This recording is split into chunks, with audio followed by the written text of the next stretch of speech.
I think the one I regret selling the most was I think it was the Spanish. So it was an FR8, so like a bolt action with it was chambered in 308, and it has set me sights, or really good sights. Oh, dude, I love this That at was me. a fun gun, and I Yeah. bought it for I think 400, and I sold it for a little bit more, but I wish I kept it. Even though I made a profit, that was a really good one. Yeah. I miss it. I love set me's. You can 3D print them now, eh? And you? Yeah. What? Fucking Hello? yeah, like I'm not joking. If you look it up in fucking Foscat, if you get a set me parts kit, you can just 3D print the receiver and drop everything in. I'm changing my name from AK Peasants to uh, Roller uh, Roller delayed fucking Roller Royalty. Royal royalty. There you go. You're listening to the Art and More podcast with your hosts, Nathan and B.R. Nathan is a Canadian illustrator with a couple years of military experience, and B.R. is a British anarchist that moved to the States. Both are passionate shooters and community builders. Together, they run the Seaburn art page. Enjoy the show. no, Where no, did you get I Taco just made a Bell? taco myself. This is the problem. Like, I have a big dog now, Okay. like a chocolate lab, and she's Uh-huh. massive, and like the whole thing about having a big dog. I grew up with like small, medium dogs. She can fucking drag me. She's dumb as shit, and I love her, but her hair gets everywhere. So I'm eating a taco right as we were about to record. I look down. I have no idea how it happened.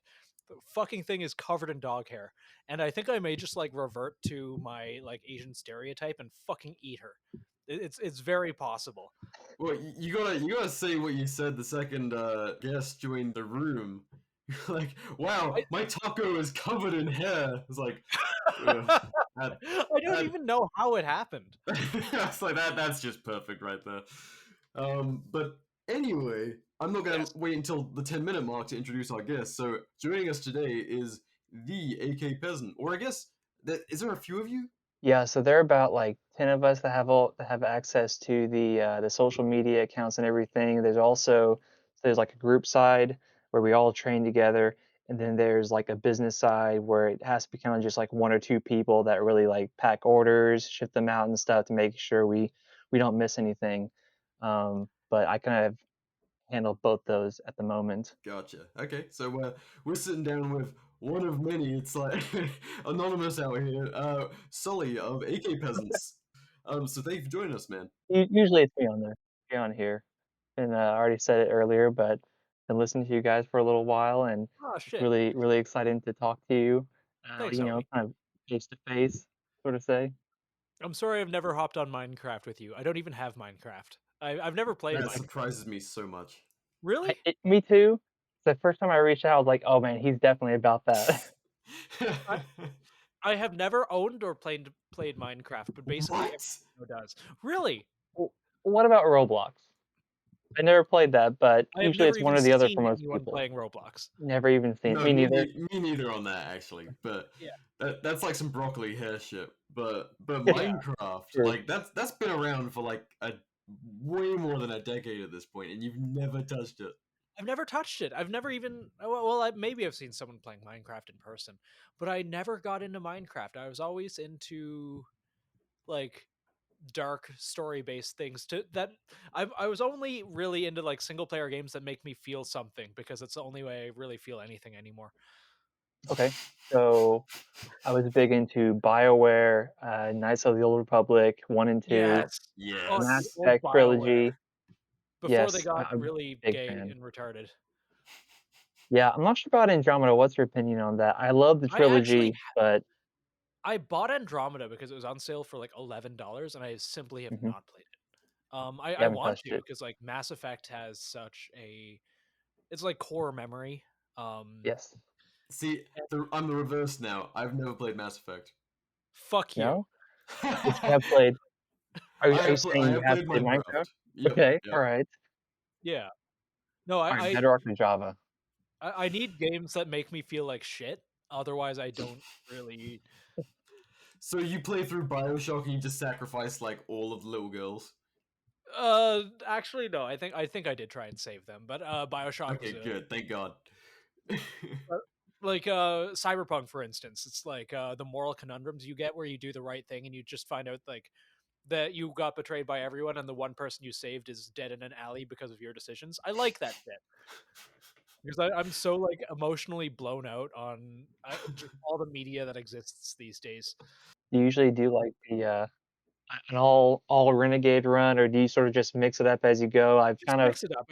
Try and like same with Skyrim, same with all of these games. I try and make the decisions that I would in real life, and yes, I yes. like things that throw me for a curveball. It's like in Mass Effect, it was really good for the time. These days, I kind of don't want to play it again because I know a little more about how the narrative works. But like in Mass Effect, it was pretty obvious. It's like you do the right thing and you're nice to people, and it will reward you and pay dividends. I kind of like when games Mhm. don't do that. I kind of like when you like do the right thing and then people die anyways. Um, I what's the moral of that story? don't I'm need to have a moral. Sometimes good things happen to bad people, and bad things happen to good people, and there's fuck all we can do about it. oh my Uh, god. Fair, but goddamn. realistic. Is fair. I don't know how we got on this conversation. Maybe I should play Minecraft, Minecraft and just Mass like bring Effect. myself. All right, you remember Conrad Werner from Mass Effect, right? Yes, It's fuck Conrad that Werner, guy. right? Yes. Yeah. All right. So you do shove the gun in his face every time, right? Yes. No, fuck Yes. that guy. Perfect. Okay, they were on the same page. I also punch the reporter every time. I tried to do the like the perfect like good guy run before, and every time I get to him, I just can't do it. It just gets to me, Yeah. you know. Yeah. 99% good is good enough in my book. You know, we can all have a day where we fail every now and then as a treat. There we go. Yeah. uh, You, well, you that haven't played it in a while. Have you played the Legendary Edition? I have not played the Legendary Edition now. Oh man, it's Does it pretty add good. anything? Like I played them kind of, and this dates me a little bit. Not too long after all of them came out. Like I got into them in the mid 2010s, and got all the Hmm. DLCs and everything. Um, that and Dragon Age, which I didn't get into as much because it was kind of like the white girl with dyed hair game to play. Um, I did but play those. They were all right. I personally like felt more connected to the characters of Mass Effect and everything. There was just something, even though there's way less dialogue and way less depth to it, it was just you know yeah, it the seemed like more characters like were real well written. characters. Yeah, and, Yes, and it I was agree with kind that. of a pioneer of the whole like branching storyline arc. Like I barely even remember what the fucking gameplay in Mass Effect was like. It was all about the characters, how they were written, and then their interactions. It was really ahead of its time. Like that, and Yeah, remember Alan Wake? haven't played that. yeah, I Haven't haven't played. either. Oh I've read well, about it a lot weirdly, and I never played it. I think you'd like it. That is like a good narrative. It's very. I won't get into the weeds about it because no one else here has played it, and people. It's bad listening anyway, but it's fucking good. Everyone should check it out. Hmm. Well, anyway, on a very related note, AK Peasants, you guys have you been around since the start of AKP? Yes, yeah, it was me and Bart. We kind of put that whole thing together. Started back in May, I think, of 2017. So Yeah, we've been around I for was a just few years scrolling now. back. I was like, I'm pretty sure you guys have been around longer than even like my account because I think I cropped up in late 2018, and then Seaburn is definitely after that. So I was like, oh shit, these guys are like OG kind of modern gun Instagram. Like, so what was that like starting out back then? It was a whole lot of just joking around in older videos, older posts. On the location tags, we'll just like tag like Russia, Ukraine, just places all over the globe and stuff, just just for fun. A lot of references to what's that Chernobyl game with Stalker? Stalker, Yeah. yes. A lot of references to that and everything. And then slowly it just sort of evolved, with the rest of all the gun culture stuff. Like these days, most of the younger shooters, like even 2020 was a while back for a lot of like the younger guys just getting into it now. So like True. 3 years PB pre-boog for anyone. Oh yeah, that's the moment I think like culture shifted dramatically. Have we got onto that this show? I think so. I think so. Oh, I mean, like Part. on and off, but I mean, like, so AK Peasant, I have to regress way back before we get into that stuff. But was AK Peasants from Go kind of a rebellious brand or concept? That depends on which way you put it. The whole term like AK peasant that evolved from kind of like a somewhat of an insult or a joke about people that use AKs. It's like if you shoot AKs, you're just like a dirt farmer and a peasant and you can't afford anything. Dude, there's a Unfortunately, that's huge irony to that these days where Yeah, like you can get yes, that's what I was about to say. And then yeah, unfortunately, here we are now, and where like a good any sort AK of is a AK, grand and yeah, I mean if you I grand or assume more, yeah. It's like a decent like starter AK is a grand and a decent starter AR is like 450.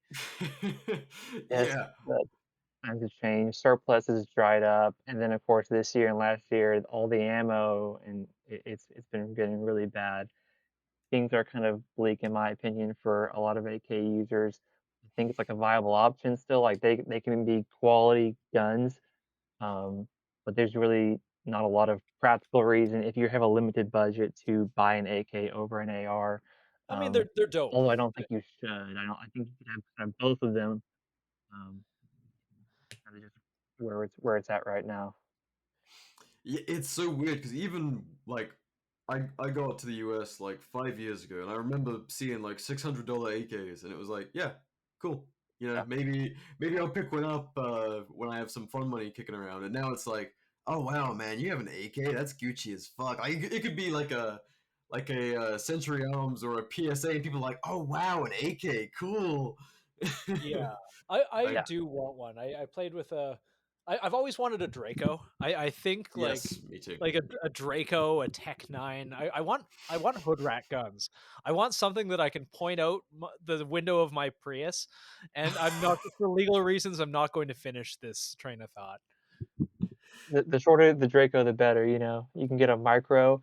I have like dreams about turning a micro Draco into like an actual practical firearm, and like I have all sorts of ideas on what to do to it. Putting one of those either 5.5 or 4.5 like folding trunnion on the back so it can have like an actual stock if that's possible. I'm not really sure. Um, maybe even putting and I want to make it like controversial, but yeah, like you can't deny it's practical, and maybe it could have like a a Hydra mount because there's no actual space to put any sort of lights or lasers on the handguard itself. Getting like an SLR rail just so you can have a grip right there. Just go kind of crazy with it and make it have like this futuristic look to it. Maybe like a modern urban splinter pattern all over it. A lot of ideas there, and I've kind of like held that idea close because I was like, I want to be the one to make it happen. But at this point, I just want to see somebody do it. You know? I, Actually, just putting it out into the world, hoping someone's like, I got the cash for that. Fuck it. yeah. Exactly. Please, That somebody help. actually makes sense though. I mean, like you wouldn't need a buffer system. 7.62x39 Mm-mm. suppresses really easily. It would be basically like 300 blackout AK platform. Exactly. Really good Deactivated the suppressor TISM. house. Fit that shit in a tennis bag. I love that. I love Oh hell Yeah. yeah!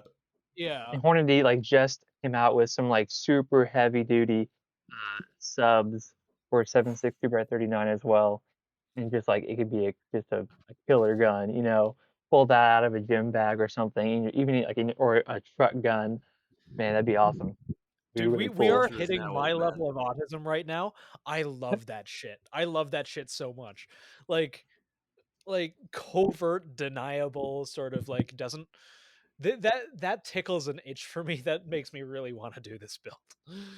I mean, Do it. that's what I want a Draco for. Just like a nasty, short fucking gun. Like this is not a traditional fighting rifle. This is for like 30 meters and under. Like, you're in my house, and I'm gonna make it a personal problem. Yes, or I'm in someone else's house and I'm going to make it a personal problem. For I legal am the reasons, that's problem. a joke. For legal reasons, this is nothing but rhetoric. But it is nothing but rhetoric. I've always liked the aesthetic, purely from like an aesthetic and like functional historical train of thought. Like the aesthetic of the murder gun, like the just like a suppressed Ruger Mark IV with a red dot on it, and like an IR laser, like the Shorty 300 blackout with the Hydra mount and inside like a tennis bag, all of Just that shit. aggressive as fuck. Yeah. Just aggressive, and it's like this is home defense. Like, no, I know what this shit is for, and I love it. I'm here for it. I just love that the culture has, again, using the word, so aggressively advanced from, well, it's a sporting rifle, it's for sporting purposes, to like, I'm gonna build something that looks like it was picked up at a crime scene because it's a Yeah, fuck it, you. it's like I think every man, like deep down, and some women have the dream of just like going into a bank and just being like, just like put the money in the bag. Like this like get Everyone's on the watched floor, Heat, hands behind your alright? head, fingers interlacing, cross your ankles. This is the bank's money, not yours. It is all insured. You won't lose a dime. All of us wanna just say that kind of shit at least once, just for the LARP. Oh god. Cool. I saw I think there were screen captures I saw locally in Little Rock of somebody going into a bank with with an underfolder crank and just robbing the place with it. And however, like if you're familiar with those at all, like it was a Yugo style AK, underfolder, SBR, and it was some hoodlum out there with one of those things, and those are like super rare, uncommon. And I was like, there's no way that thing is real. There's no way. I don't know if I ever found a confirmation of that, but it had to be an airsoft gun. There's nobody out there, right, with just Well, like this super rare AK. that would be exactly where it ends up, though. It ends up involved in some high level crime, and then ends up in an evidence locker, and then some dipshit who doesn't really appreciate it for what it is ends up taking it from said evidence locker, and that's where it ends up. Oh man, That is goes down to unfortunate. Mexico, makes its way back up. Yeah. Like, please. Oh, it's the same thing when you see like either crime guns in New York or like uh what is it? I don't even know the fucking term for it because they disgust me so much. Gun buybacks. There you go. Like when you see people Oh Oh, yeah. selling like crazy rare stuff and like, okay, yep, we're gonna cut all of these up, and you'll see some you know like an Like a bread gun. 1897 trench gun or something like that, and they're like, yep, we're just gonna Yeah. cut all of these up. Ah, Yeah. no, please, I'll pay you whatever for that. It's like yeah, a I'm piece buying of for a World hundred War II bucks. history, or Yep, just like a Mauser. reminds me of someone back in Canada that I allegedly knew a friend of, just like had a like a 303 machine gun of some flavor that they found in their attic. What? That what was it? What was it? What was it? I know, Should have like been me. tip of my uh 303. Fuck, that's sick. yeah, no, it was ancient. And they weren't a gun person. They had no idea what the hell to do with it. It was just like a Mm. uh, oh Vickers. It was a Vickers. No, what was it? Yeah, Vickers. That's a 303 gun. Yeah, They found a fucking Vickers? just in an attic, and like rural Nova Scotia. Grandpa probably brought something back, and got handed down to the dad, and eventually went down to them. There's so much of that shit. Whenever I see them show up at buybacks, I want to kill myself. Dude, Can you like that. ambush people on the way to buybacks and just say, "Hey, I want to buy it for if it's selling for 100, I'll give you 200. I'll give you literally double. Just give it to me, please." Yeah, I love that. Can they stop that? Can they stop you from doing that? I don't Legally, think I it don't depends think on the so. state. I imagine if you did that in New York, like you're probably going Okay, to well, get Oh, arrested. yeah, I mean, New York. true, in true. like, in American states, not the, whatever the fuck you want to call that. Call me gobbledygook. Yeah. Um, That's right. like I think Brandon and Donut were doing that out in Texas recently. I did like a video on buying back at a Okay. gun buyback. Yeah, yeah. Yeah. I haven't watched it, but Haven't seen so it. I Maybe I saw the thumbnail for that and like subconsciously it just like stuck in my mind. I don't know. That's a good it's idea like though. I'm glad they did it. see Yeah. the thing is it would just be you've got to see some real shit. Like anyone who's genuinely turning up to trade stuff in, like unless it's a rare case of someone who just has no fucking clue, like Yeah. it's gonna be like Poppy's old, like just Rod. Dude, you know what that makes me think of? What? Remember, BR, when you and I went to a gun show? Yep, out in Appalachia. Yeah, that it just like reminds me. I went to another one like 2 weeks ago, and I will go to like every gun show. Oh Like yeah, yeah. We got Nathan hooked. I gave you the gateway drug, like taking you to your first gun show. I think it might have been my first gun show too, honestly. yeah, no, it's they're addicting, and not for the reasons that you'd think. I love people watching. I fucking love people watching. I love seeing this weird snippet of culture, and it's just like simultaneously the like best and worst parts of gun culture, and it's usually the worst, and it's the Oh, funniest mostly the shit worst. in the fucking world to me. Um, there was, oh my god, I went to one in Lewiston like a couple weeks ago, and Lewiston, Idaho, not Lewiston, Mhm. Maine, where those people unfortunately got zeroed. Um, that, that was a mean way of putting it. I apologize. Um, PR, I can see. Got zeroed. My God. Oh god, cyberpunk vernacular is making its way into my everyday. Um, I'm sorry, Chew. Uh, There you yeah, but fuck. And there was a guy selling like, and I thought it was a joke. I thought it was a joke. It was a plate carrier that covered probably to about your nipple level. Like it go. What? was like a peck carrier. It looked like a knockoff Cry JPC, like laser cut, whatever, whatever. But it only went down to like your, yeah, like Just about enough to half as chafe a far little as a bit. regular plate goes. Um, and he catches me looking at it, and he comes over and he's like, yeah, this is about as small as you want a plate, but it protects your vitals and so on. And like, I'm under the impression that this guy just shoved a like steel target, like a target hanger, into a plate and was selling it. Um, so I talked to him, and I just like pretend I know nothing and just try and have him sell me on this thing. He pulls it out. It wasn't a target. It was actually like an NIJ rated AR 500 plate. Sorry, tested to NIJ standards, not the same thing. Oh yeah. I was gonna And say let's not do any miseducation. We no, no, this show is only factual. yeah, it is 100% like a tax on retards. Anyone who buys that deserves Deserves all the the, spawn, dick, and yeah, neck. yeah. And like spall liner doesn't work, but this didn't even have fucking spall liner on it. It was just Just a a target. thin Yeah. sheet of, yeah, it was just a target with a sticker on the back saying that it wasn't a target. Sick. And yeah, and it was $255. $255 fucking dollars. Like, Did it have any room for like an actual regular size soft armor? Because I've seen like like some law enforcement vests have a little like trauma plate that's very small. It's just right in the center. Was it that kind of vest, or was it just literally standalone? standalone, I shit you not, like the soft part of the vest, I thought he had just like Why? folded it and safety pinned it, so this little thing, it was made for this plate, and I'm not joking, the bottom of the vest probably stops around the bottom of your pecs. That's Like crazy. What like the it's probably heck? 6 rows of molly from like the top, near the top, where it should be the top of your sternum, to Mhm. yeah, it's like, I want to say like your sixth or seventh intercostal space. That's where it ended.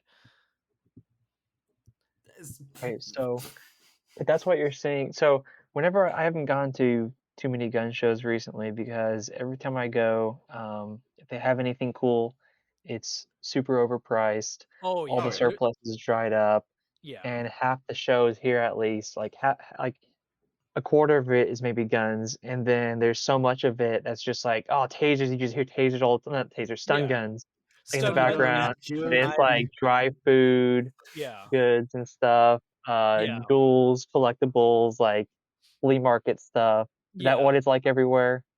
Oh I yeah. did. This one was like at least the ones up here are primarily guns, but that's still not the reason I go. I go to people watch because I'm judgmental. Um, You need to feel good. You need to feel good just after seeing some of that. Oh, just watching like 50-year-old like post FUD FUDs looking at a bunch like really sitting there and nodding at some red anodized lowers like made out of pot metal, and you're like, please, please buy it for $200. yeah. Oh, All dude, the like cool the modern shitty. optics are sight marks. Yeah, Yes. you can buy a Gucci AR, which is just like all red industry, like strike industry parts, and like a sight mark, and like Amazon light and laser for the low price of $1,500. Yeah. And oh my god, I wanted to kill myself, but it's fun. It's fun, and I got two muffins from an old lady who really looked like she didn't want to be there for 50 cents each, and that made it worth it. There you go. There you go. Yeah. There was like I think there was one cool thing. Like someone had an AMT hardballer for like $900. Like the Hitman 1911.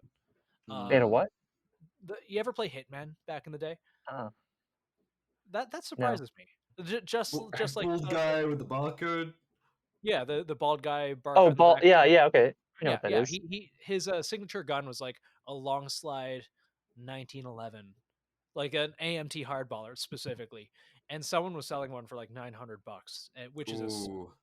yeah. I am an artist. Otherwise, I would have walked out with that thing, and I would immediately shave my head, and buy a new suit. The coolest thing I've handled is like a fucking Tech 9 or that Ooh. Tech. I really want a Tech 9, especially after fondling the AWS shop Tech 9. Same. Um, I want to put an arm on some shit. Like oh yeah, making it would be stuff obscene. functional is my fetish. You just want you could buy an 1897 like I have, and you would turn it into a cyberpunk gun somehow. Oh, dude, 100%. Actually, But you would put like a fucking EOTech on it. they look dope, dude. I used to have this like Marlin 189 something. No, it was a Marlin Ace. 3.6. Okay. It's like this wood fut ass lever action that I bought at a pawn shop for $250 in like an old like Walmart guitar that I wasn't using. Pawn shops are way better than gun shows, for the Oh, record. dude, Like Yes, the fuck guns I agree have with that. better stories, better history. Like they probably killed someone like less than 5 miles away. It's yeah, and shop usually local, guys. it depends where you go. They're not even really marked up that much. Like Nope. I went to the pawn shop near me here, and I, they just had like a plastic bag full of magazines of every kind of gun you can think of, and I looked at Nice. the guy and went like, hey, how much for every Glock mag that you have? Like if I buy every Glock mag in the store, how much do you charge me? And they ended up charging me $8 each, and these mags were not used. Holy smokes! Yeah, like I love shit like that. Like you're not going to find it at every pawn shop. You're not even going to find it at like most. But I always like looking because you find shit like that. Nah, it's always worth checking. Yeah, or Nice. you get stabbed, or you get like hepatitis C or something. But it It's an depends what adventure. area. You never know what you're gonna get.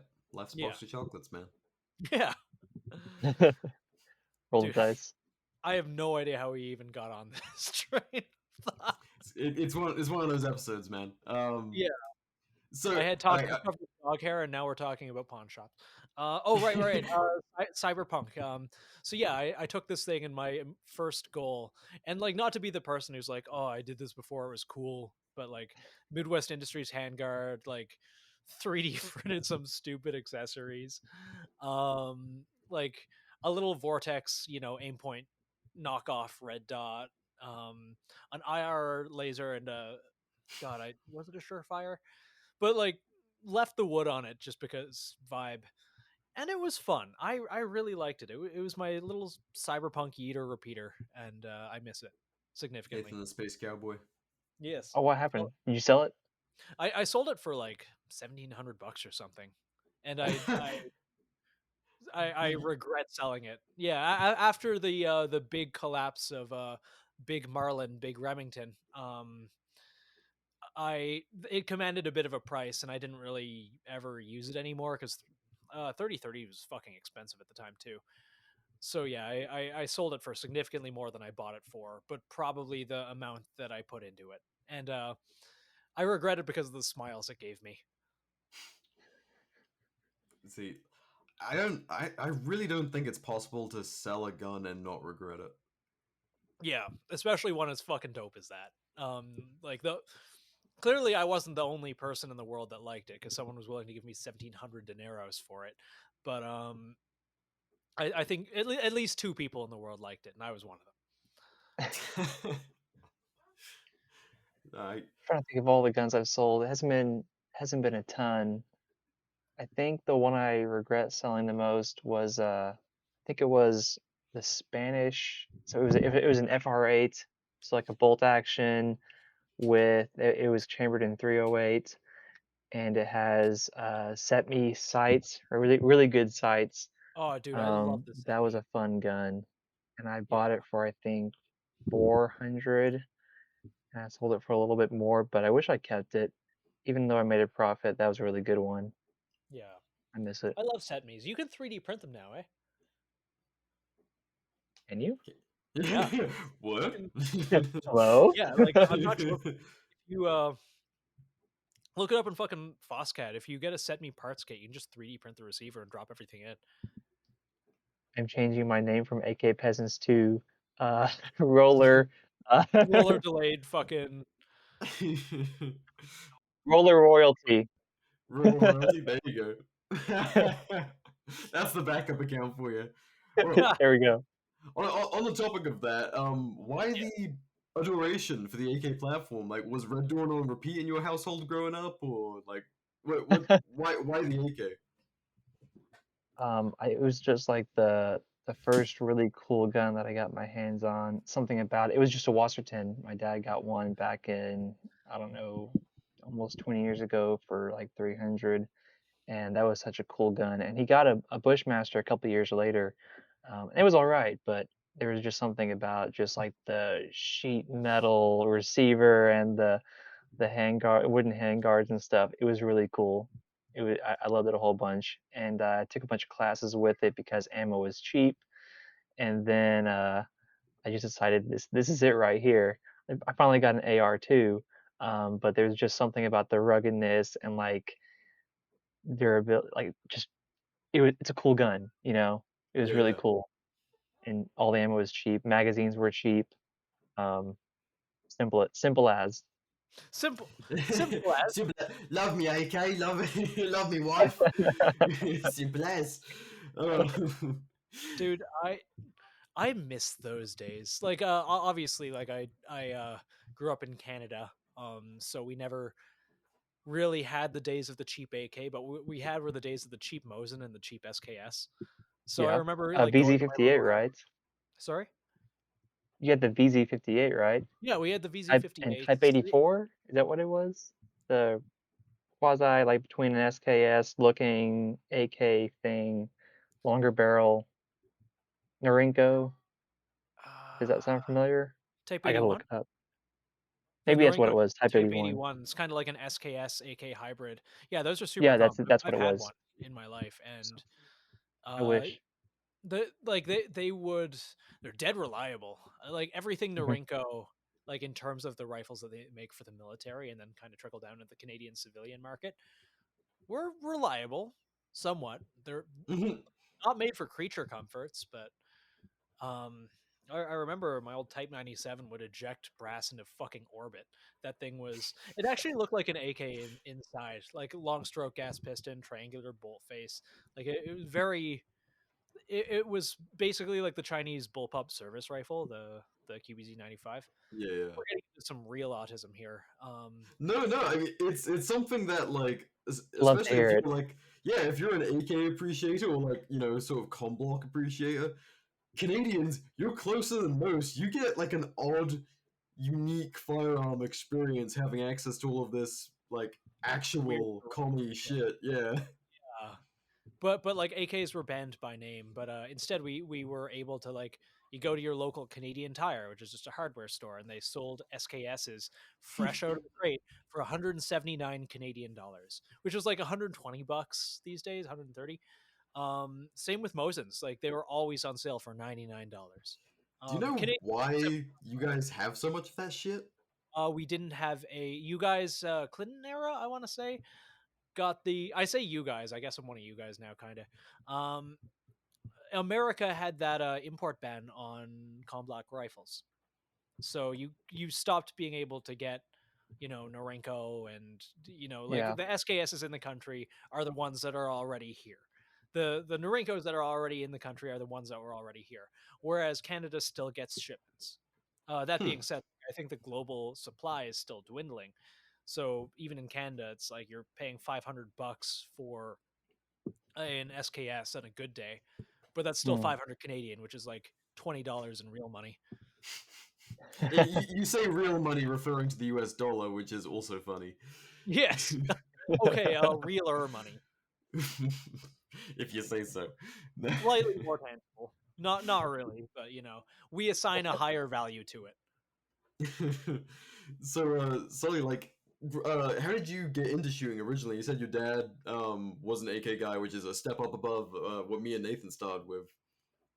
Wouldn't say AK guy, but he bought it at a gun show, in fact. And just brought it home one day.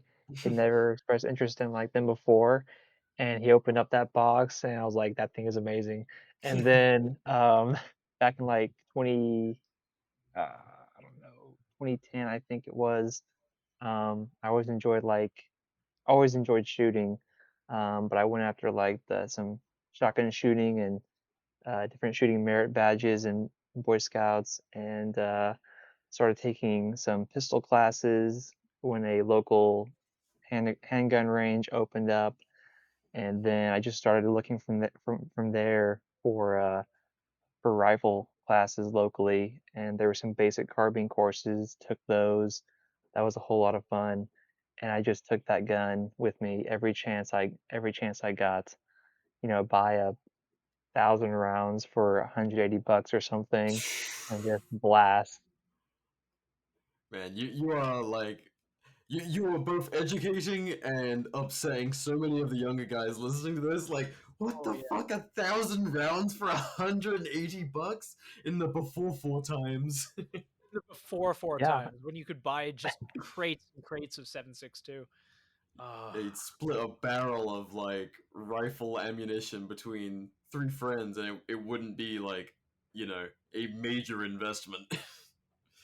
yeah. I But can't even like, oh man. I remember I feel that way though when I hear about what times were like when Chinese imports were still allowed, and all the Yeah. Norinco ammo, all the just cheap ammo coming out of China. Yeah, I feel like I missed out too. So it yeah, oh all no, that's what I mean. If you really want to take it back, I mean, it's been a while since you could walk into a hardware store and buy a full auto machine gun in this country, and my God, I wish I was around back Woo! then. Yeah, I really missed the fucking boat on that one. We all did. But so like were you just shooting the absolute hell out of that AK for like a good few years then? Yes, it probably needed its barrel changed out. I don't know how much of the ammo was corrosive. I never even paid attention to that. I didn't clean it too much. There's no, there, there's such a poor finish on those things anyway, but I definitely Yeah. wore it off after all Hell yeah. that. And then finally, like I bought my own though back in 2016, and at that time, I was a little ahead of the times with thinking that, oh, all this ammo is gonna dry up. 545. I'm not even gonna bother with it because they're gonna be import bans and stuff. Mm. And I went ahead and Yeah. I got an Arsenal SLR 106, which is a 556, like almost an AK 100 series AK. And I decked that thing out in 2016 in full Zenit Co. furniture. It was pretty cool. But then a few years went by, and I was like, oh, like 2020, 556 got expensive. And I was like, I was completely wrong, and I sold it. And I switched over I switched over to 7.62 again primarily, and then everything swapped again. And I'm thinking, "What Fuck. have I done?" Just can't get it right.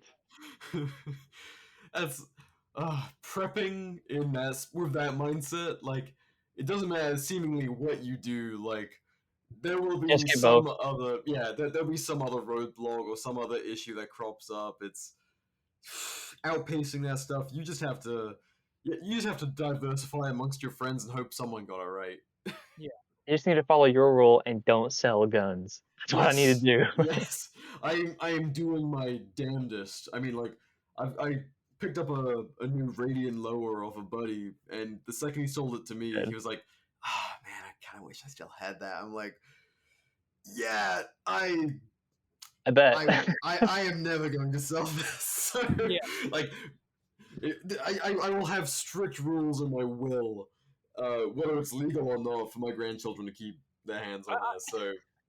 I feel that. It's like every time I do something firearm related, it's like generally have the intention of keeping it for the rest of my life.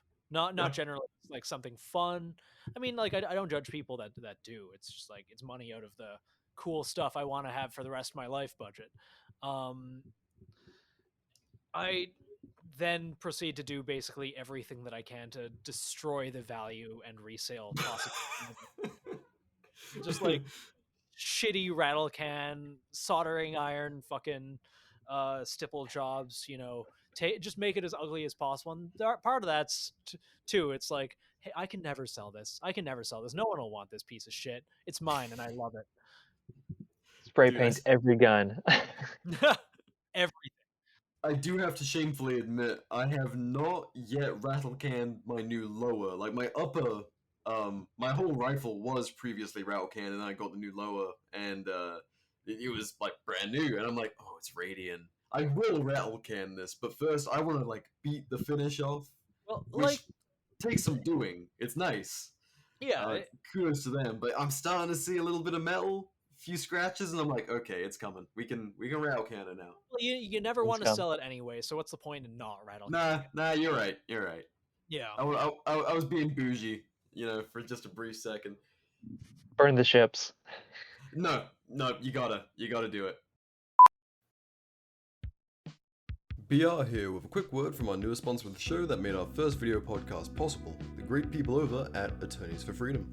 Attorneys for Freedom are a real criminal defense law firm offering attorneys on retainer for legal representation in self-defense cases, and are not some insurance company or provider. This means that Attorneys for Freedom are able to cover scenarios that are often denied coverage by other programs. Self-defense scenarios such as while in gun-free zones or sensitive areas, while under the influence or on medication, scenarios where you knew your attacker, and while using any weapon in self-defense, from a firearm to a household object or otherwise. Additionally, Attorneys for Freedom will not drop you from coverage, nor will they ever ask you to pay them back. Even if you take a plea deal where you admit guilt to a criminal act, Attorneys for Freedom will not ask to recoup their fees. Attorneys for Freedom covers 100% of your attorney's fees in the event they can reasonably argue that you were acting in self-defense, and now you're facing serious felony charges. The primary key to coverage is their ability to reasonably argue self-defense in court. Nathan and I have signed up already, and you can too in no time at all. The National Self-Protection Plan is available with a one-time sign-up fee of $100 and just $35 per month after that. Family plans and annual rates are also available. Signing up via the link in the show notes or via the Seaburn Art Instagram bio link helps support the show with both your initial sign-up and every month you retain Attorneys for Freedom services. Get covered in all 50 states, support the show, and have peace of mind that should your worst day come, Attorneys for Freedom has your back. Thanks for listening, people. How's it going, lads and ladies? BR here with a quick word from the longest running sponsor of the Art and War podcast, Advanced Warfighting Solutions. AWS have been making tough as hell gear for decades right here in the US in North Carolina. Nathan, myself, and thousands of others run that gear through the ringer and trust our lives to it, whether that's LARPing in the woods or dragging kit through war zones. AWS manufactures many great packs, pouches, plate carriers, and our personal favorite, the SMU Operator Belt. A set-and-forget gun belt that crushes in build quality, capability, and excellent feedback from its many users. We are tough on our gear here at Art and War, and the SMU takes that treatment in its stride. Though already at a sweet price point, you can knock $10 more off your SMU belt with the code ARTandWar10 at awsin.com. The code and link to the AWS website can be found in the show description. Thanks for listening, now let's get back to the show. Wait, I've resumed recording now, say whatever the fuck you want. Oh yeah. Yeah, so BR may be visiting up here sometime, and we may go to Montana, which is fairly close, and recreate Far Cry 5. Oh, I'll we go should up there to absolutely do visit, that. and I just will not come back. No, we're going to start a cult still. We've been talking about it for a long time. I think we get Lucas because he does look like one of the Seed brothers. Well, he will be the face of the cult. He has to be. Yes, He's and a dead sexy Irishman with like he's just got the cult leader aesthetic. yeah, he does. He literally owns Yellow Aviators. I was gonna say, like, these are the yellow glasses, like, Yeah. just perfect. He's like a That handsome Kool-Aid. Jim Jones. Power of yes. I'll just be the operations side of it. Be like whispering in his ear what he needs to tell his many brides. You're the I forgot his name. husbands. You're the cull the herd guy. That's who you are. There you go. I I'm can't, the sister that does a lot of drugs. I'm gonna be hippie Dick Cheney. Oh my god. I don't know what the fuck that means. I love Far Cry. I love the entire Far Cry series so much. What's your favorite? Probably 5 actually. Like I grew up on like OG Far Cry 2 and the shitty one that was for the Wii. And Tickle. like I kind of liked all of them. I have 6 but haven't played it yet because like Far Cry 5 was such a good punctuation. Like it was an exclamation mark in the series, and I kind of don't want to go back. It wrapped it up in such a good way. But it's been sitting. I have a problem where like I don't actually have a lot of time to game. So when I do, it'll be just like a single player game that I will dump all of my time into. Usually when I get injured or similar, which happens not frequently. Yeah, I don't know what the fuck's up with you. We need to wrap you in bubble wrap or take out like a life insurance policy on you. I'm not sure which. In this case, it's just like I have a big dog, and I'm missing a lot of skin now. But yeah, fuck, what was I talking about again? Right, I have a problem where it's like, and I'm sure a lot of people listening will probably be the same with Steam sales and whatnot. I'll see a game that I've really wanted for a long time that has like 100 hours of gameplay or whatever because I don't know, Skyrim 2 or something. I'll buy it on sale and then I'll never touch it, and that's like half of my library. Same Far Cry here. 6 is one of those. Oh, you own it? Oh yes, I do. Nice. I have Far Cry 6 and like a lot of games that I'll just never touch. See, I own Far Cry 5, and while the concept and like the entire setting of it really interests me, I like escaped from their camp or whatever right at the start, and that's as far as I've gotten just because I got busy. And I was just telling Sully like while we were paused, Red Dead Redemption, I've had that for like 4 or 5 years, and Arthur Morgan, he's just starting to get sick. If you you're in like 10% of the game. If you do not finish Red Dead Redemption 2, I will kill myself. I'm trying my best. I will live on air in a call, Oh my and I'll God. make sure that you know it's your fault. I'll finish. I guess I have to. You have to. This is It's a not matter an of life empty and death. I have to edit this godforsaken show, but bathroom door if you do not finish.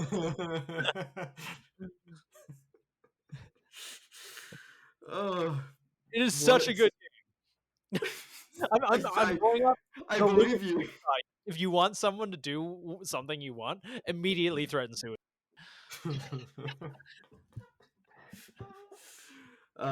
That's not going to be today's dad advice.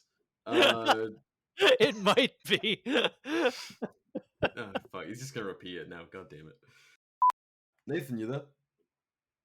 Nope. Rip. R.I.P. to a real one. Pour out one for the homie. Art and All will return after these technical difficulties. I always think about like Arkansas being a super rural kind of state and everything. But I'm looking at like a map right now of just all the cities and towns in Arkansas, and there's like Idaho, and it's just so much more like everything's just spread out. I can't even imagine what that'd be like. Ah, it's so Yeah. nice. I love the West. I've just Are you moved out there out. too? I was out in Arizona, and I Okay. love the space out there. It's the opposite of England. Nathan just texted me and said, "Dog came in, knocked cables out, system meltdown. I'm restarting." Of course. um, but yeah, Arizona was like a real nice. Like I dug the Wild West, spread out, wide open spaces, public land thing, and now I'm out east these days, out in Appalachia. So Oh, real that nice. it's beautiful. It's lovely. I got to be near mountains one way or another, but there are way too many people out here. That's the Yeah. only downside. Like I think I read somewhere 60% of the population of the U.S. lives kind of on the East Coast or Eastern region. It's like, yeah, it feels like it. And then like even the places that are more sparsely populated, like everything's being centralized in like specific towns in those areas, like Arkansas. Like we have 75 counties, and can't remember the exact stats. I'm like paraphrasing, but we got 75 counties, and I think only like maybe 5 or 6 of those in the past several years have actually seen growth. All the rest are like depopulating, and that Mm, is so weird. Like it's just so much land, and like towns are like just collapsing and falling apart. The infrastructure of those areas is going down. It feels like to an extent like we're just like reverting back. We're going in the opposite direction that we should be.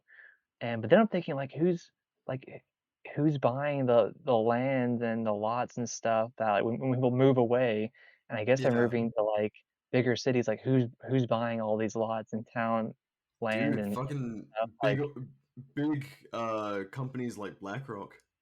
yeah, that's true.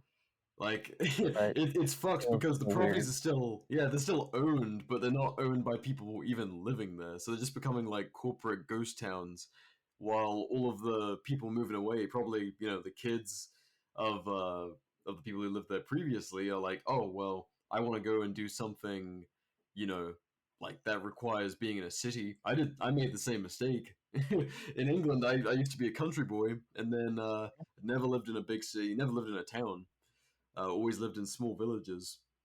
And then for my career, I wanted to be a graphic designer. Well, guess what? You gotta live in a city for that. Made the fatal mistake of centralizing my life and getting away from everything that I knew and enjoyed. I mean, fuck England, but rural living all the same. I could have moved somewhere Yeah, rural in the U.S. like Nathan did, originally anyway, and continued doing what I did with more freedoms, but instead I moved somewhere that was centralized for kind of convenience and to adjust and have the ability to, build up a resume and get life experience and all that shit. And like, there's, I think that's a mistake a lot of young people make, is that they're like, mm, it's all that Midwest emo like bullshit of I gotta get out of this shithole town, and then you move away to the true, city and you're like, true. I gotta return to my beautiful little town. Like Yeah, five 500 people to 2,000 people is kind of the general size of I mean, I say towns because I'm used to being over here, but they're called villages in England. mhm, You don't see that in the States. It's always a town, always city limits, and it's like 400 people. yeah. And I really thought like smaller communities would like continue to just thrive and even grow, because I figured like with so many people that like they have jobs that they can work remote, like if you can work remote, then can't you just kind of work anywhere? And so if you can work anywhere, why not have like a lot of land and get out there, you know? But Yeah, like, why isn't that happening? I'm not really sure I understand that. It's like internet service is like a lot of places. You can be almost anywhere in the state and you can get really good service, surprisingly sometimes. And I just don't get it. I mean, we are starting to see I guess it's not happening to Arkansas, but you do see places like Appalachia is currently suffering Mhm. from a lot of Californians and New Yorkers and that kind of thing, moving out to the mountains and gentrifying the fuck out of it. Uh, Oh yeah. they're still working those remote jobs, so they do have those California or New York salaries, and they're even doing the same thing outside of the country, like in Mexico. They've started moving to Mexico City, and they bring those same salaries and just make it completely unaffordable for anyone down there. So it's it is Good happening, point. but it's happening in like weird spots. Like it's not happening everywhere. Like West Virginia isn't, it doesn't have the same appeal to those kind of people that anywhere with like, even a smaller metropolitan population, it's like appealing enough to the city people to be like, "Oh, this is a an escape from all of that." And then it's, that they're invading a very quiet part of the country and making it just like where they came from. Yeah. I just pull up after you said that, I pulled up a domestic migration map and there's like every single state around West Virginia, like you said, like it's seeing a lot of influx and it looks like it's coming from mostly a lot of it's from California, Texas, Florida. Yeah, but like no one wants to go to West Virginia and yeah, Arkansas too. Like all the other states have way more growth around it. What's Huh. wrong with Arkansas? What the heck? What I mean, I have been to Arkansas. I've only driven through it though. But Um, what's Arkansas kind of like? Like, what's the general? It's a red state, right? yeah, I don't think it used to always be like Oh, in really? in the past. I think that's kind of changed in the past maybe 30 years. I'm not really basing that off of anything except just like my own memory of things. Yeah, yeah. Um, but yeah, right now, yeah, it's pretty red. But it's mostly it's like it's a lot of trees anywhere you go. I guess maybe part of it has to be it doesn't have amazing views. It doesn't have an ocean. Like I'm looking at the map, like it's not Texas or Louisiana. It doesn't have ocean.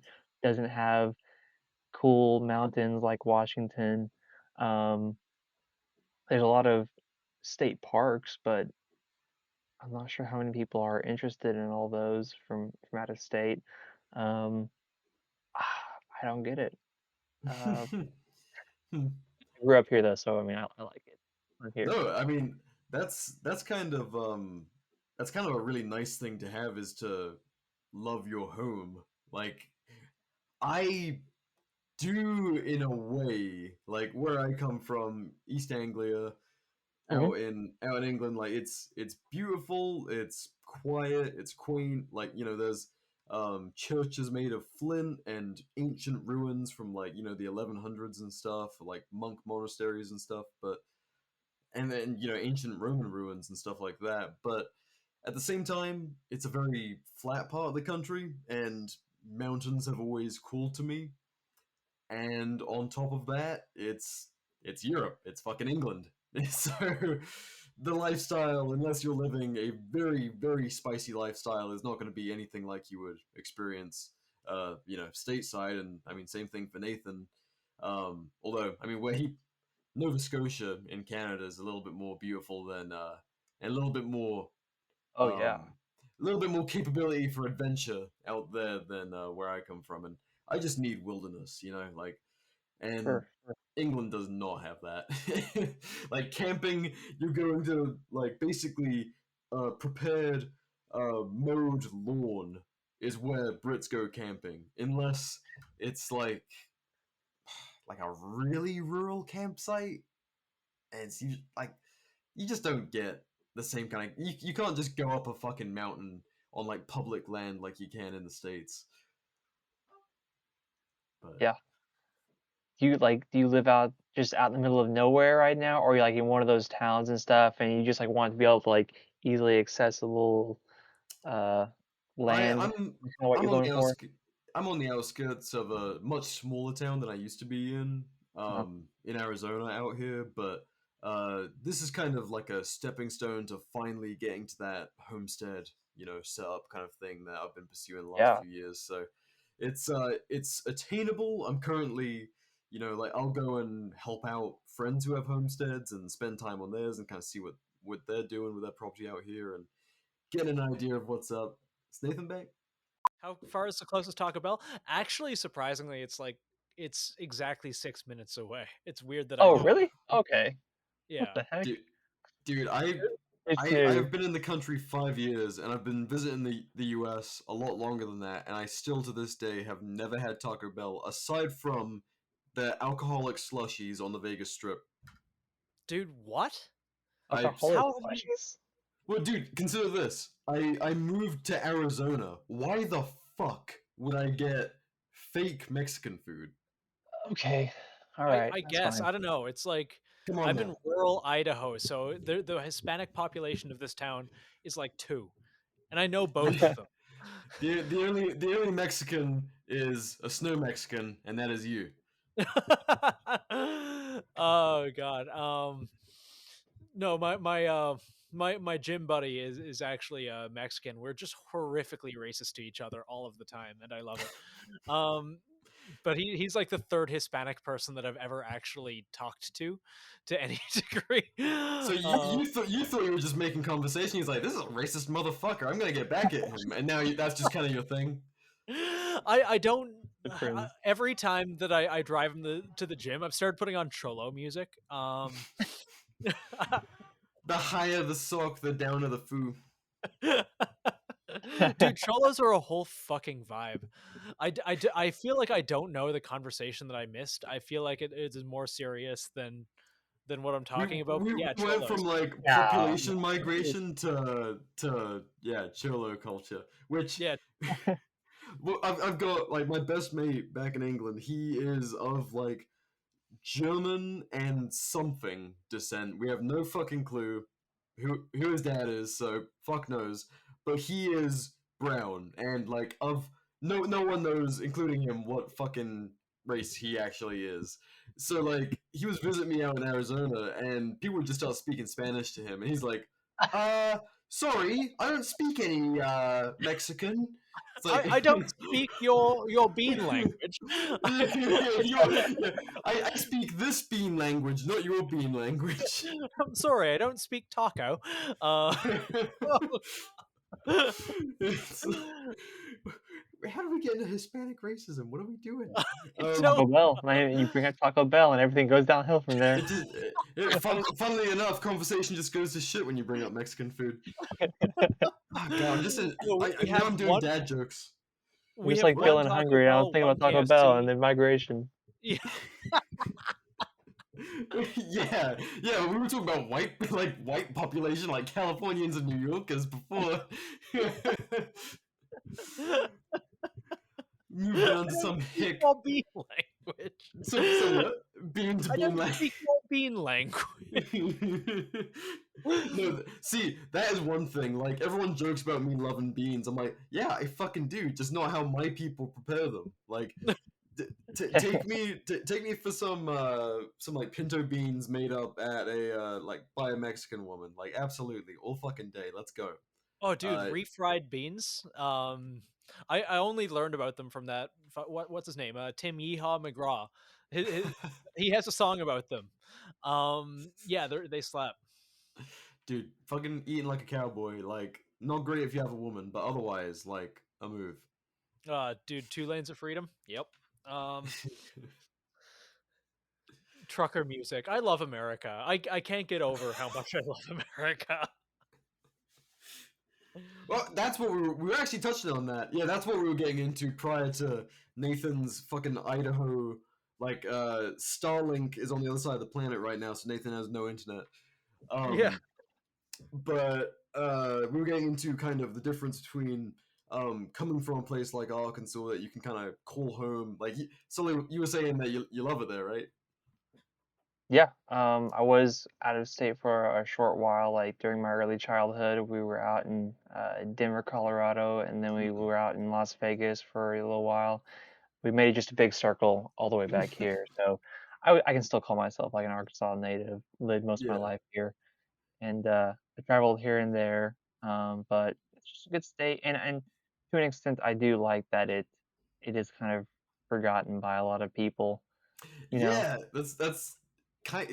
Honestly, like maybe we should just beep every time you say what state you're from, because people are gonna get the wrong idea and be like, "Oh, I gotta move to Arkansas. It's a sleeper state." Because there's a Yeah. few like that are just kind of quietly, like actually kind of the move. And then there's the ones that everyone's like, "Oh yeah, that's the freedom state." And then you get a bunch of jackasses like who have more crawler SUVs or off-road vehicles, and like Right. the You know what? Arkansas sucks. No one should ever move here. There are mosquitoes. It's there you just go. like flat land, but with trees.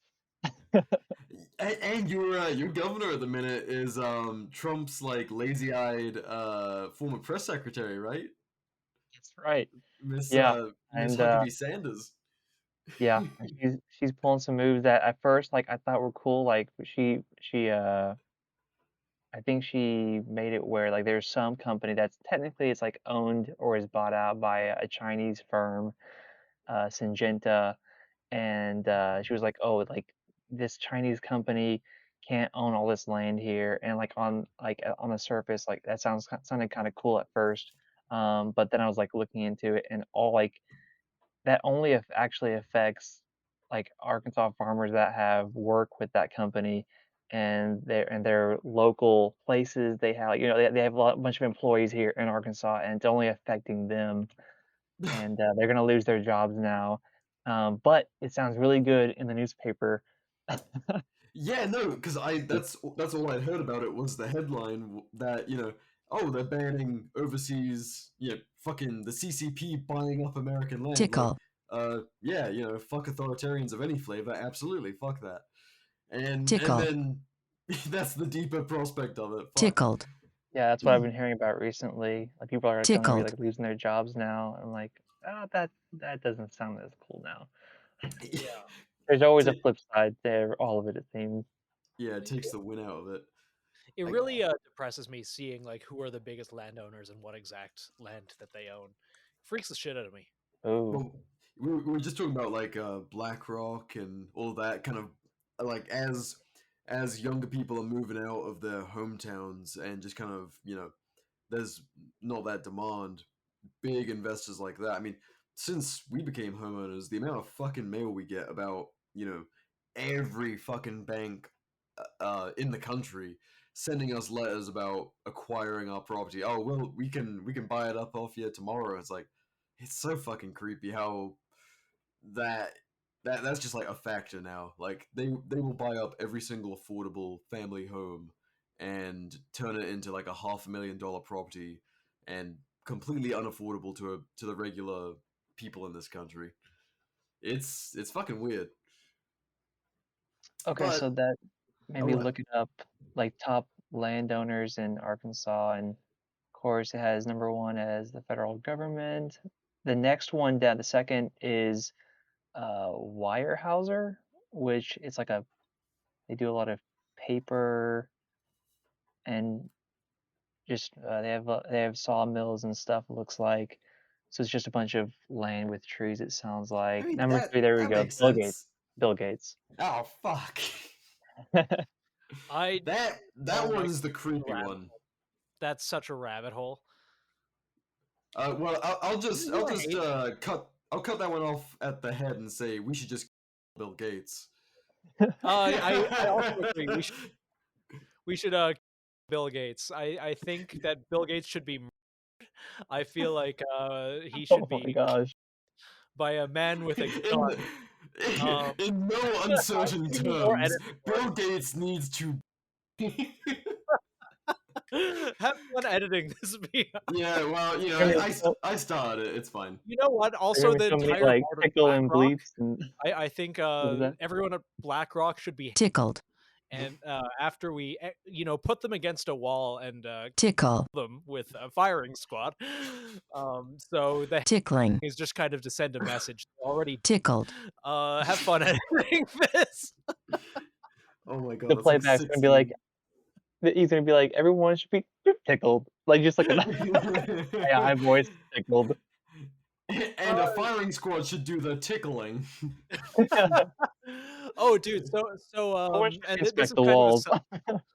an unplanned self plug for BR and I. So the tickle your local politician, tickle your local senator became such like a running joke. I did a bit of a design for it for PPTF for just kind of a meme, and a very good fellow, a husband and wife duo at SO Expressions. They made it into shirts, and I think we found a new distributor because these shirts fuck. I like them. They sent us for tickle your local politician, and it's just, well, it's art that I did of a fellow in kit chasing a pig with a feather, and I love that shit. I Dude, Give it I about a can't wait year for and it's people to going see to it. explode.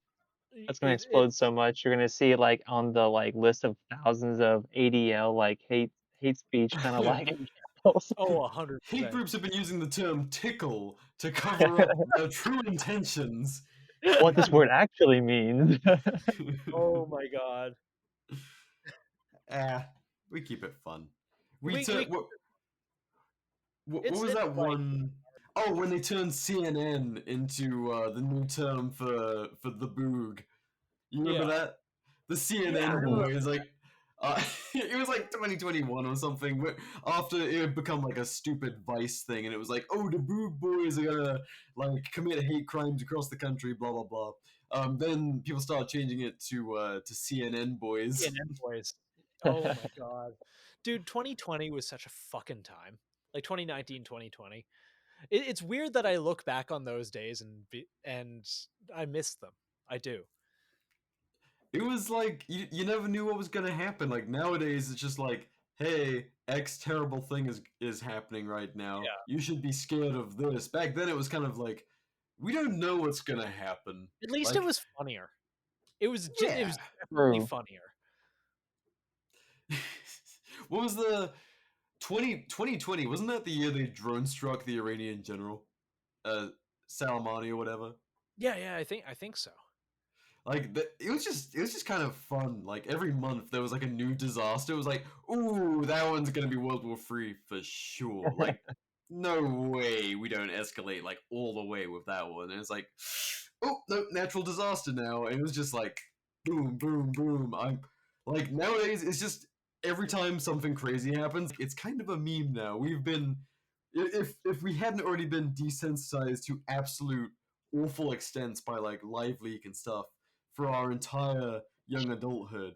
Nowadays, it's just like the end of the world is a total meme all the time. Yeah. Is Lively, is that still around? I mean, if it is, it kind of got killed by Telegram, huh? Yeah. Yeah. Oh yeah, I gosh, no think kidding. Live Leak is still around. But yeah, you can get videos of Just don't people see as dying many every links. which way. Like I remember when I was a kid, you had to Instagram go. Reels. Yeah. Yeah, no shit. That's another thing. Like, I'll be on the shitter in the morning, and there'll be a new video of a guy being blown up by a grenade drop by a drone on thermal, and I'm like, oh, cool.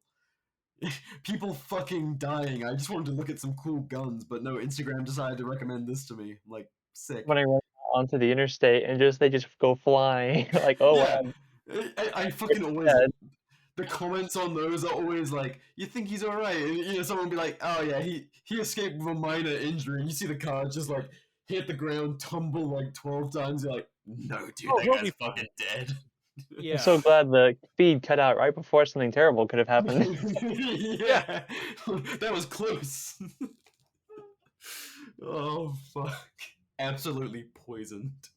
Oh, dude, everything is our brains are so poisoned.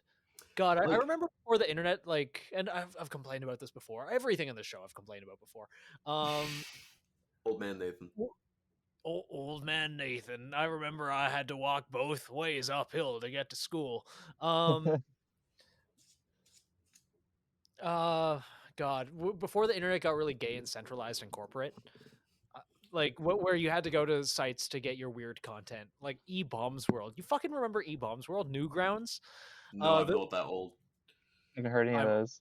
oh my God, I'm old. I think It's this Are you? conversation dates me. Like like I used to get my like death and bikini women, I guess, as a 12-year-old, filtered to me through weird websites that my Iranian high school friend told me between bites of pizza. And then we'd look up videos of just like dudes getting murked in a school library. Um, Oh like fuck. GWAT videos from like some fucking Afghani peasant getting smoked by like an American teenager with whatever the early 2000s version of a GoPro is. And we'd be watching this at school and just like quickly turning it off when the librarian came in. Running at like 18 frames per second. Running at 18 frames per second, we had to wait like 3 minutes for it to buffer because YouTube didn't exist yet. Not that you could get death videos on YouTube. I'm sure at one point, but yeah, I'm sure that totally didn't fuck me up at all.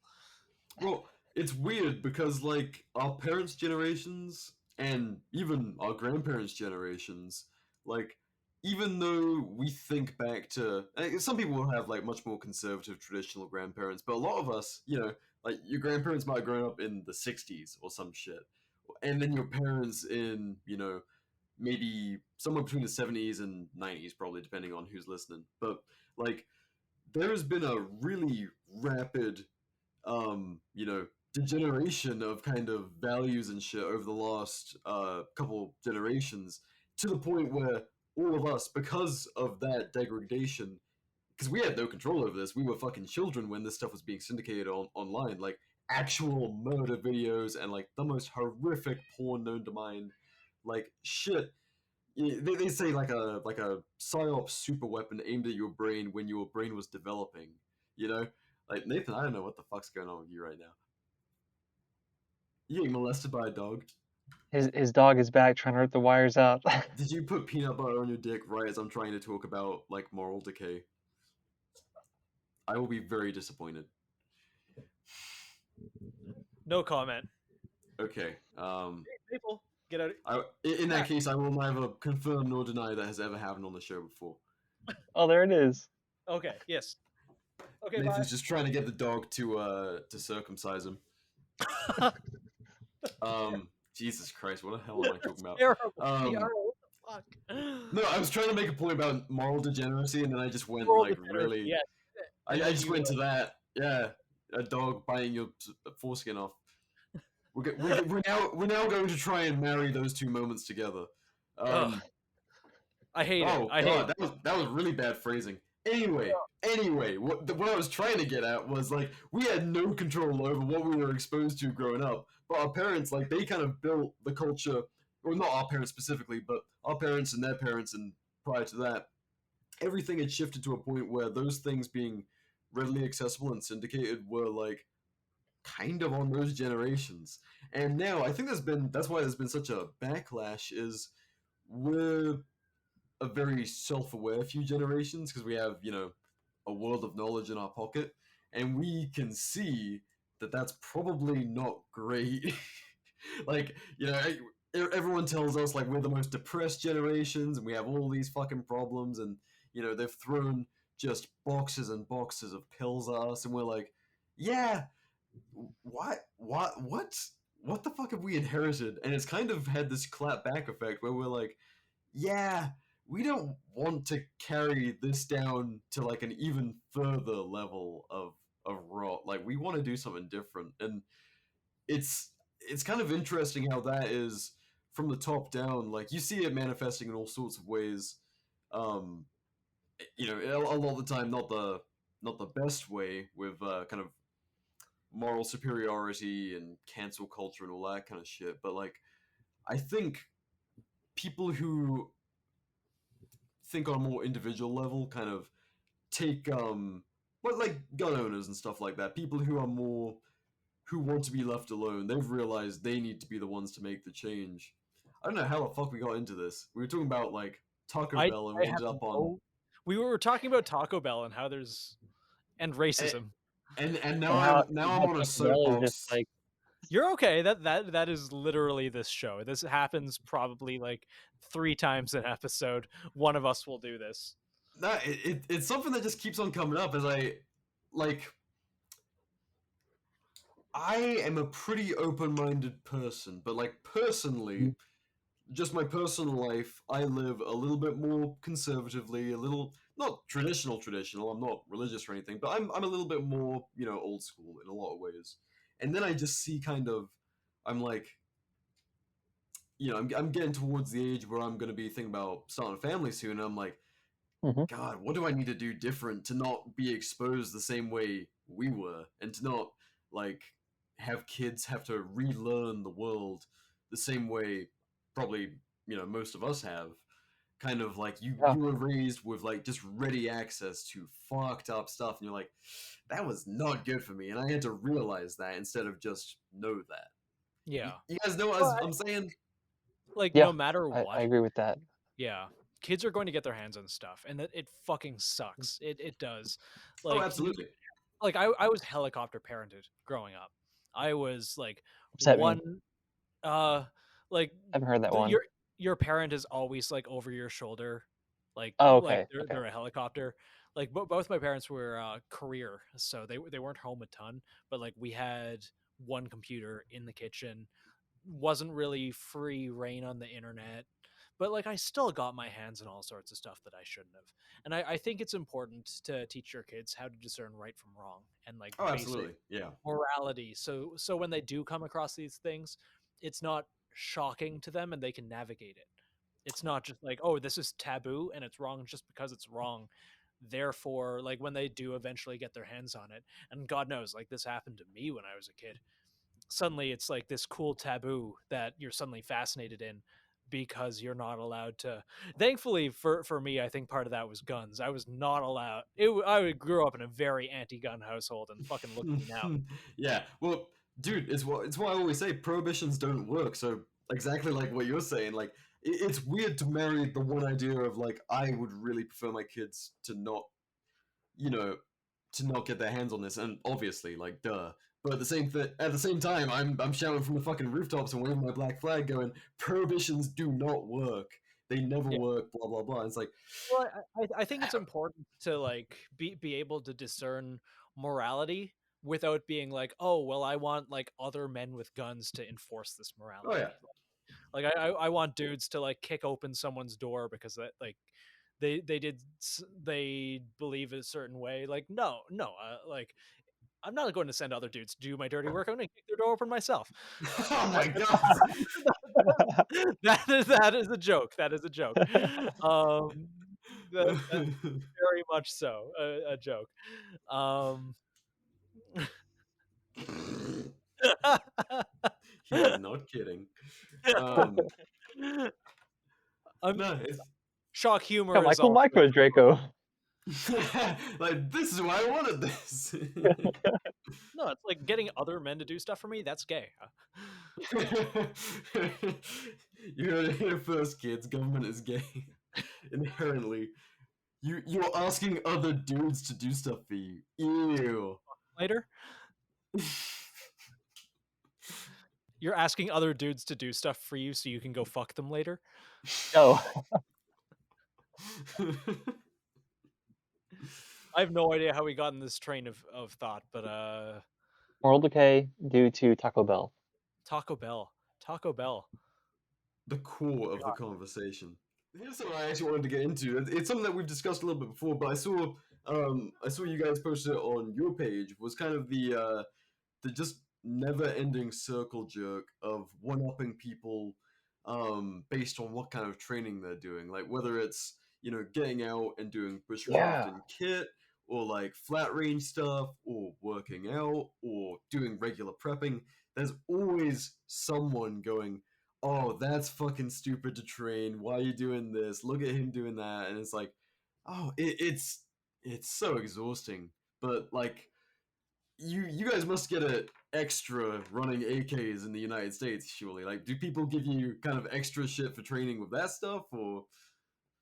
Sure, yeah, some of it's direct, some of it's indirect, and a lot of people are they're just joking, especially when it's like remarks made in person, you know? Yeah. Internet's always like people are so much more they say things more seriously, or maybe I just sometimes like you interpret that way because there's not like the inflection of voices and stuff, and sort of difficult to communicate like that. But that's definitely happened before. A lot of remarks like it's a Tommy gun, you know, even though they're like all made in Poland or someplace that's like been fighting communism for forever. A whole bunch of it. That's just like an interesting topic. I see people on Instagram and Telegram, like they'll see I guess kind of I don't know a community leader or somebody who at least has just a big following, and they'll agree with like 99% of every single statement they make on there, and they know they're like about the same thing. They're connected in that way, but they it's like they just see one thing that they have an issue with, one reason why, like, "Oh, this person is not perfect," and they just hold on to it and latch on to it, like, why? It's so weird, and I don't I know, hate all it. I can come up with is maybe because they don't have anything better to do, you know, like, you don't have more important things in your life, and so that becomes the important thing. It's all like they don't have the I don't know, they just don't have the right perspective there, maybe. What do you think about that? I completely agree. I think it's people without hobbies, people without community, people who People really with spotless brass deflectors. yeah. It's like That's true, true. the Dunning Kruger effect is so real, and I think like there's another end to it where you just What is start to that? become I've heard that like you're term really before. good at something, but you become a dick again. Um, Oh, like Is that's the definition? well, yeah, that's very brief. but at the same time, it's like you know the meme of the bell curve, like the midwit in the middle, with Yeah, IQ yeah. 100 always has the most dog shit takes. Uh, I think it's simultaneously a combination of that and people who need community, and the easiest way to do it is it's addicting to be angry. And when you're addicted to being angry, you look for things to be angry about, and a lot of those things don't have to make sense, especially in and I'm going to be kind of like gay and retarded and like put on my blue hair wig and my fuck whatever like retard shit for a second. Especially really like masculine hobbies like cars, guns, shit like that. You get some of the most dog shit takes and people who really feel like they've got something to prove because they crave the acceptance and to be In the in group. yeah in group with other men because they're gay. Well, it's such a weird thing because like in this space especially, it's all about it's not about having like a nicer car or it shouldn't be like that kind of same like with car dudes. Fair enough. I think there's room for shit talking and that kind of thing to a degree, like one-upping and kind of having your clicks. It's it's kind of like recreational tribalism, the same as sports ball of choices. But like with gun and prepping and training kind of shit, it's like, well, if you're doing this, the whole idea is that we want to be like a stronger culture, a stronger community, and stronger individuals so that we can protect our families, loved ones, ourselves, and wider community and culture and stuff like that. It's like, okay, so why the fuck are we eating each other alive if someone does something slightly different to you? Like, fair enough. Too, in terms of like they eat their own if they don't have the same opinions, they eat their own. Yeah, The right absolutely like all eats their own. It's his. everyone eats their own, every community eats their own. Oh, It's absolutely. But like, Yeah, the thing is, if someone's shoving like a whole cat tourniquet into a gunshot wound, we should eat that person alive. If admittedly someone did look where into was that that? a little Was that bit. It turns Ukraine? out it was that was shrapnel. Ukraine, it was Yeah, it what? Yeah. was Ukraine, and it was shrapnel. It was like blown into them by I What? or not Oh, That's not really? That Yeah. sucks. It makes more sense when you look at it. Like, Like, dude, I'm impaled by a tourniquet. What the fuck? yeah, that Oh, makes a lot more sense than, you know, someone thought it was a good idea to pack a wound with a tourniquet. No, apparently it was like, I don't know, a mine or something. Just like wow. very unlucky, very, very, very That's fucked. Gosh. Okay, well, apologies to that conscript or Ukrainian who everyone's been memeing. had a you know, blown into their thigh. But Fuck, that yeah, sucks. that sucks. Well, if it would have been a Russian if it had zip ties on it, so it must have been a Ukrainian. But no, like to get back to it, like, you know, people, there is a time and place to eat people alive, like if they're giving I genuine agree. information that is going to get people killed. But I think Mhm. people take it to a point where it's like someone teaches a technique that is 5 years out of date, and it's not going to get someone killed. It might bring someone who, you know, their only prior training was like, you know, at best being a Boy Scout, you know, Yeah. like, or even less than that. They might not know. They might be a complete city boy who wants to. That's not me shitting on the Boy Scouts for the record. You mentioned them earlier. Yeah, dude, I regret not doing that or something like that now as a kid. But what was I gonna say? There's like people who grew up, you know, in a city who have come around to this kind of idea of culture and preparedness and stuff, who are now kind of, you know, returning to that return with a V, that old school kind of lifestyle. But they have no idea where to fucking start because their dad wasn't that guy, didn't set them up with that kind of knowledge, and so like I think it was Dirty Civilian. They shared someone daisy chaining paracord together, and like recently, you know, Mike also showed that on his channel, and someone's like, "Oh, you're copying Garand Thumb?" It's like, dude, this is excellent fucking knowledge. Yeah, Like, dude, I hate when people get mad about like the gatekeeping of knowledge. It's like, yeah, it's like proliferate this. Like, obviously, you know, Mike's about that shit. He's not. It's not copying fucking yeah, It's stuff not that the copying anyone. It's yeah, yeah, it's shit we should all know. Yeah. It's wild to me. And yeah, like the shit we got for the small unit tactics guides and whatnot, the amount of people being like, oh well, like you shouldn't publish this because like this is bad knowledge to get out there. This will get someone killed. Or on the other hand, it's like, well, no one needs to know this. Or also the like, oh, you're just copying. It's like, no, this stuff is all out there. It's all out there. It's been the same, and it, you know, changes marginally every decade or so, but like everything that you want to know is on the internet already. The difference is how accessible and on the surface it is. Yeah. That's the thing that pisses me off. People are getting like banned and like, you know, all the rest of it, shadow ban stuff, is stuff that you can find in a public library printed by our government. Yeah.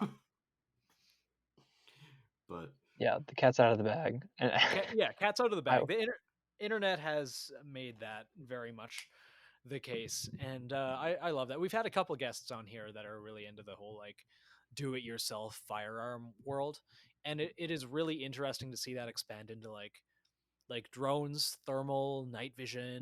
Mhm. Remember that video that came out of Ukraine? I think I've brought this up in the show before. It's like they found a Spetsnaz, like a dead Spetsnaz guy with a device on his helmet that if you beamed him with like an IR illuminator or whatnot, it would give him a warning and say what direction the illuminator was.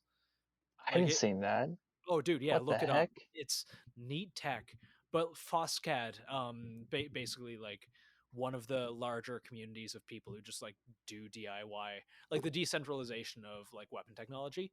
They had cloned it with like a 3D printer and some basic electronics and like a Raspberry Pi into a box small enough to fit on your helmet within 48 hours. Good I grief. love autism. It's a superpower. I love it. I fucking love it. I wish I had it. I'm just a weird creative. Yes, you Oh, did. oh You did shit. not pass the lads test. Sully, have you done the test? What test? I guess The that's a no, but Test. it again? the autism test. No, no. We'll have to send it to you after this show. Actually, we'll put it in the description too for anyone who hasn't done it yet. But yeah, it gives you a score. Does it cap out at 200 or does it go beyond 200? It goes beyond 200 because my friend at Dead Air got 203. Holy fuck! Wait. Oh, that might be the high score. So effectively, the way it asks you I think 50 questions or something like that, and you answer them, and then it gives you a score, and apparently it's somewhat reliable on basically giving you a good idea of if you aren't autistic, might be, or probably fucking are. And I think it's under 65, you're probably not. I got a 62, and then our camera guy got our camera guy and Lucas both got weirdly low scores. Weirdly low. Like Lucas Like, got that subtiny or can't be something. right. yeah. Yeah. Oh, wow. I got Yeah, it's 100. My last time I got 143, which tracks. This explains a lot. It's very funny in the Patreon Discord and stuff. People will talk about their scores, and it averages pretty high. I want to say the average is over 100. Oh yeah, easily, I'd say the majority are probably 140 plus from Yeah. the listenership that interacts with us. Dude, remember the meet and greet, the last one, and Oh no, they were comparing their numbers, and I think basically everyone was at least 100, except for you, loser. I know. I was I mean, everyone's conversating in public pretty good considering the scores. So Yeah. round of applause to your parents. I feel like What was yours at? Mine was 62, and so the cut they above 65 or 70, they're you might be autistic, and then I don't know when it gets to yeah, probably. Nathan, do you remember what yours told you with 140 plus? I've done it a couple times. My highest number ever was 155. My lowest was 143. I do it to see how much tism I have on any given day. So I'm going to average it out to 150. Did it say you know how it says you might be, or what did it say under that? Was it you're probably autistic or what? Oh, it just had a picture of those rainbow colored caps with the propellers on top. It was literally instead of text, it just has a giant colorful jigsaw puzzle. Fuck. That's right. One of my Little favorite piece. shooting hats, and I keep it in my car with my range kit, is just a hat that says "Please be patient, I have autism." Very often I'll forget to take it off before I go into places. And they're speaking all slow to you. I don't know what autism is, but this guy's some kind of retard. Lucas, he bought me one of my favorite shirts that I own. It's just the words "retard station" in the PlayStation font. I left it in Canada because I'm a fucking retard. But my sister is hyper neolib, hates when I use ableist slurs. So I've been using the "Hey, this is my rad score. I have the R word pass now." I am become one of them. Oh fuck. Oh my god. Where the fuck did this conversation go? So welcome to the Schizocast, gangs. Man, this is it. Yeah, accidentally made the cut. I wanna take that this test. has been one of my favorites in a little while. This is fun. This is fun. A lot of questions. Oh man, okay, this is gonna take a little while. Yeah. This is a later thing for me. Yeah, I was I'll send you the thing after this show because it takes a minute to go through. I was yeah. Dude, it's quite the labor, but it's worth it. I was disassociating in the frozen foods aisle of a grocery store, just doing the entire ride test. They're standing there, and I was with someone else. who was just waiting for me, which in retrospect is the most fucking autistic thing you can do. Like Nathan, everything okay? Like something happened? So Are your What do you parents mean? okay? So now... I'm retarded. Oh my Right? god. Oh gosh. Shit. You are if you pass, you are immune to propaganda. But also, if you score extremely low, I guess you're also immune to propaganda. Yes, it's the bell curve meme where if you score like 40, Yes. you're a midwit. You're Oh you're shit, the am I the midwit? you scored 62. No, not you. No, 62. You are the I crying soy jack. Oh no, fuck. Fuck. Alright. I'll accept my fate. Yeah, I think Lucas is the like troglodyte, or I'm the troglodyte. I can't remember. One of the sides is the guy wearing the robe, like the enlightened one. The other side has a really big forehead. You'll be the enlightened one with a little spinner hat. Oh fuck. Yes. Well shit, gang. We're getting towards the end of our time, but Sully, is there anything you wanna hit on before we start wrapping up? Is there Yes. anything AK Peasants is up to that you wanna share with the audience? Shill yourself. Shill AKP. Chill AKP. We're gonna be at Kalash Bash. Really looking forward to it. That's been fun every single year. Wasn't able to make it one time. And I've committed to like be there every Betrayer. single time since then. Betrayer. Judas. And then Where are you going to um spend those 30 pieces of silver? Oh my god, shut the fuck up. actually gave I got I got my tickets that year.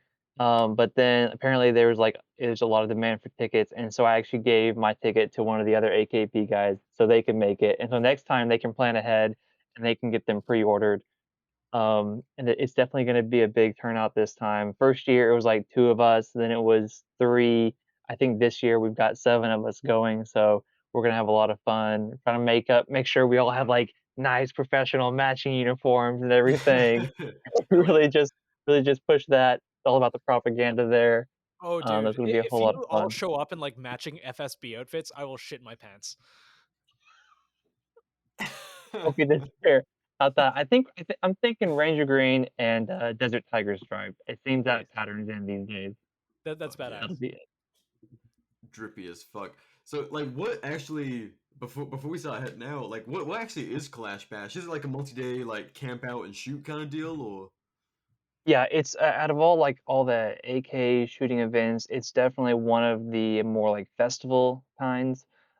It does have a competition, but from what I've heard from all the people that go to like Red October, that this is definitely more laid back.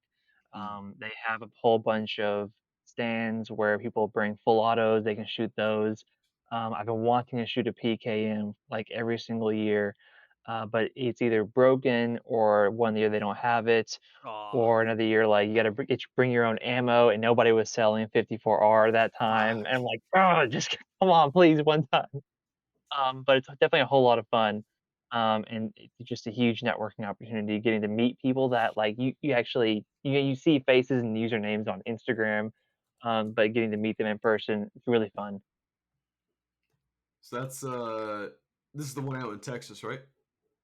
Yeah, they have it at I think it's like the Ranch, Texas, close to Eagle Lake. I think the people that host it are local to the area, like Clayco and them. And the whole thing is just centered around obviously like AKs, but also a lot of uh, Eastern Bloc types of weapons and stuff. So there's some variety there as well. Mm. So it's like April 13th and 14th, right? Yeah, it used to be so like I think the first year they planned it, it was going to be in the spring, but because of some scheduling conflicts and stuff and other events happening that time of year, they pushed it out to fall, but, like, ever since then, in, like, fall, but this year they're bringing it back into the springtime, and I'm hoping it won't be quite as hot, but I haven't really been to Texas that time of year, so we're gonna find out.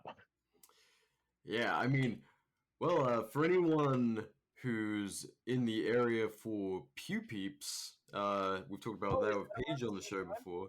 Yeah. It's so Peeps is the 19th to the 21st of April. So if you're already in town for Kalash Bash, you can really get a whole lot of gun community shit in. So that's kind of cool. What is Alternatively, that one? yeah, What is that? if you're Tell me about going it. to Pew Peeps, maybe you can do Clash Bash also. Yeah, originally I thought it was going to be in Austin, but it looks like it's in San Antonio, Texas now. So, whole lot of shit going down in Texas in April. It looks like. As always. I don't As know how always. far places are from each other. They could be 10 minutes. They could be 10 hours. I don't know. Texas is big. Texas True. is big. It looks Big. relatively close, but again, this is Texas, and I holy genuinely shit, it takes. Dude, It's it like, takes oh, fucking. It takes like, what is it? 10 hours to drive across half of Texas. Jesus. Yeah. I love Texas. Yeah, like coming out of Arizona to go down to Childerberg, just like in the hill country outside of Austin, it would be like fucking. It would be. Would it be? No. It was a 14-hour drive. I think it took 4 hours to get to El Paso, and the rest was just all fucking Texas. It was from Arizona. It was ridiculous. But Golly. yeah, like that drive. I love Childerberg clearly because holy shit, driving like you drive through New Mexico, which is the ugliest part of the Southwest. There's just nothing. Like, sorry, New Mexicans, but you know your desert trash, and I know your desert trash, and it's cool. But fuck, like the ugly. No wonder we dropped a nuke there. Yeah. I'm talking about southern New Mexico. I don't know about northern New Mexico. It might get better, but anywho, Yes. Was Texas Kalash going Bash through people. Texas at least scenic? Oh fuck, West Texas? No, there is nothing out Okay. there. Actually, honestly, like I love hill country Texas. It's fucking Uh-huh. gorgeous, but the rest of Texas. Oh, dude. Yeah.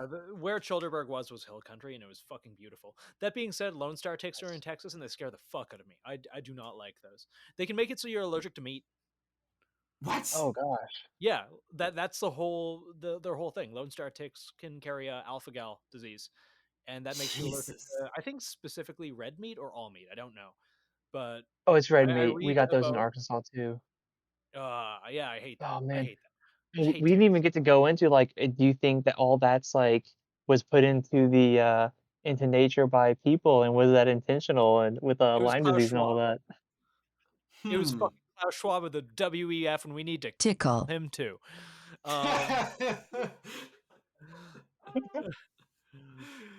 Fuck it. Well, there you go. Hit the nail on the head, my friend. Yeah. Klaus Schwab does indeed need to be tickled. Yes. Violently.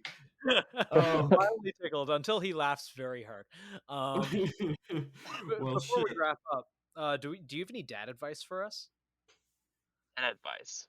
Yes. You know, we're actually going to be having a kid next year, so I've been thinking about Oh, that shit. some. Hell yeah! One of Congrats, the man. biggest things. Thank you. Yeah, that's huge. One of the things is just know what you believe in, and then act like you believe in it. You know, bridge that barrier between words and actions. That's a big part for me. Hell yeah. I like that. Well, right I on. like that a lot. My dad advice is it easiest is. way to get someone to do something that you want is threaten suicide. You brought it back. So go play Red Dead Redemption 2, or I'll eat this fucking gun. I'm so close to the ending, I think. Don't cut that out. Don't cut that out. Leave it in. Great. Now people are gonna be holding me to like finishing Red Dead Redemption, which is like the most whatever. It's a fucking very long. It's very long. People are Is gonna it? be holding, Oops. people are gonna be holding me to a surrogate activity. Thank you, Nathan. Sorry, BR. Surrogate. All right. Well, thank you so much for joining us, Sully. Hopefully we can get you back on sometime, maybe with some other AKP guys on. All for it. Nice meeting you Yes. guys. Talking. Yes. Oh, yeah. AKP Likewise. Schizocast. AKP Schizocast. Let's fucking do it. Not even close. Let's go. Hell yeah. All right. Well, thank you for listening, guys, and until next time. Okay, bye. There you go. Okay, bye. Oh my god. sorry, I'm so blind. 123 episodes.